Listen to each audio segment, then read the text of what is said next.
Eight of Cups. You are walking away from anything that doesn't feel good anymore. Things that may not bring you satisfaction and inner peace and flow. So this is walking away towards something much, much better, especially related to emotional imbalance, past feelings and emotions, or an emotion that keeps you back and away from something much better, something that might feel much more peaceful. So leaving behind maybe people, places, situations, energies, parts of yourself back for much better stability and growth and satisfaction, especially with this inner flow state and peace. Ace of Pentacles, this is where you're walking towards. This is a new beginning, opportunity, something very fresh. It's that new seed that is very abundant and prosperous. It has much more potential into being much more successful. So the two hands taking care of the seeds, that might be also significant. Something about how you're creating, co-creating in the physical reality, in your reality. Maybe it is related to material gain, wealth, like financial, or just having this stability in your world, in your reality, your day-to-day life. And it can be receiving and offering opportunity. All these hummingbirds are going crazy. Hummingbirds might be significant to some of you. They don't have to. You're walking towards the light, towards the seed. You're giving the seed some kind of like warmth so it can grow and grow these strong roots. It could also be related to your values, having values. What do they need to know about walking away from something for a new growth? It could be like new earth energies, frequency, vibration. Whoa! It's the World card! Oh my goodness! This is earth energy! This is what our reality is becoming. It's becoming like, it's tapping into the new earth frequency. This is coming full circle, and it's about the journey. So cycles, changes, walking away, this movement, your journey. You've been on this journey to really learn, grow, heal, co-create, and now this cycle is coming to a completion. Ouroboros could be significant as well.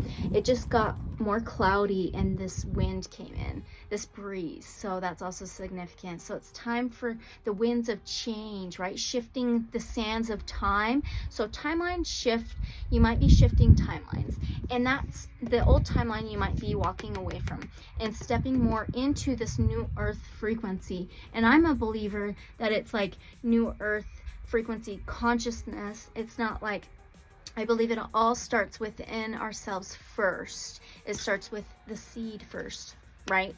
And then it starts kind of like manifesting in the physical reality, right?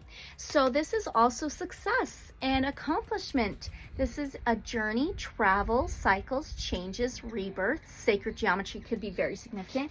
Look what oracle I brought out. Sacred geometry oracle. So you might be working with sacred geometry. You may want to or look into it. 21 or 3 is also significant. I've seen 4 or 4 on the timer. So there's cooperation. There is commitment, teamwork, effort, a support system. And maybe it's not really like friends or your community, but I do believe it is.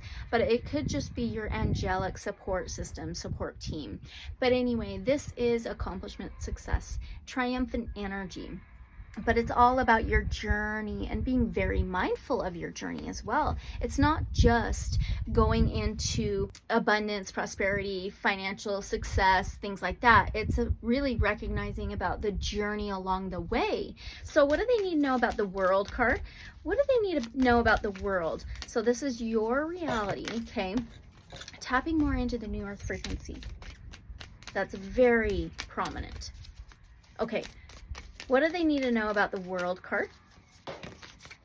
The Star! Oh my gosh, this is so cool. This is another major arcana. So now you have 2 major arcanas.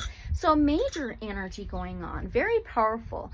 This is Aquarius, ruling the 11th house of humanitarianism, innovations, friends, community, hopes and wishes and dreams.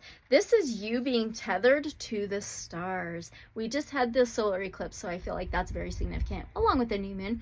But being tethered to the stars, so astrology, your zodiac sign could be significant. You may want to look at what you can expect maybe with your astrological natal chart with all the planetary alignments and their positions. A lot are in air and fire, so that's significant as well.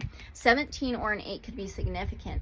The star card is healing and healthy vulnerability. Very connected to the stars, but also here on Earth. So a starseed could be significant as well.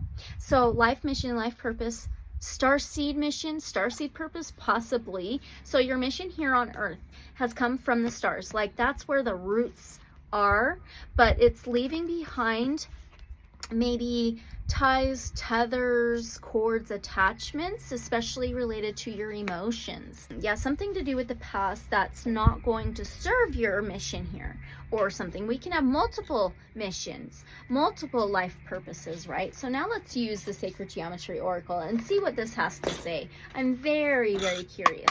I almost pulled out the Sacred Sites Oracle, but decided to use the Sacred Geometry Oracle. So maybe Sacred Sites could also be significant. Oh, that does remind me of like Earth's ley lines. So something similar to that. Maybe there's a place, a mountain or river or lake or a park or something similar that you might be thinking about visiting, traveling to possibly. Yeah, tapping more into new Earth frequency. Shifting realities, timeline shift, leaving behind old timelines. That's not going to serve the new Earth. Okay. Okay. This one. You have 54 Nanogon. So 54 or a 9 could be significant. Look what's on the bottom of the deck. That's the card of the back of the cards. So that's very interesting. Anyway, so it's a 56. So number 11. 11th house is ruled by Aquarius. So 54, 9. 9 is reflecting on your journey, how far you've come, being grateful and appreciative and in the moment. Yeah, 9 is almost to that fulfillment, accomplishment. It says completion. That's the World card, coming full circle. The Nanogon depicts 9-sided geometry, coming from the greatest single digit number. It is a boundary. 9 is the trinity of trinities. It represents perfection, balance, and order.